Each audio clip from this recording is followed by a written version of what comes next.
All new at 6:30, local realtors trying to spread the word about open houses squashed by a homeowners association. But why? Check out this video. A Valley realtor shared this with ABC 15. It shows a worker taking down open house signs.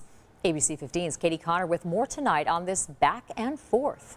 Spreading the word for an open house used to be as easy as putting out a sign, but times have changed, according to realtor Jeff Sibbach. We're frustrated. We're just very frustrated. Sibbach says an HOA in Desert Ridge is taking down his open house signs. The most recent ones taken from this intersection at 40th Street and Deer Valley. He was first tipped off by his client, the homeowner. We got a call saying from the homeowner, they were like, hey, you guys aren't putting out any signs. The signs were out at one point, but a landscape company picked them up and others too. Oh man, you got garage sale signs, you got everything. What about that church sign? The landscape company says the HOA hired them to take down signs for specific reasons. They're enforcing rules that don't exist, right? Like, I don't know, isn't that why we have the government to make the rules? Under the state statute, an association does not have to allow open house signs. And for the ones that do allow them, realtors have to abide by the association's specific rules. Doesn't have a phone number or an address. But Sibbach says he's asked several times for those specific rules, but hasn't heard back. We just want to help the homeowner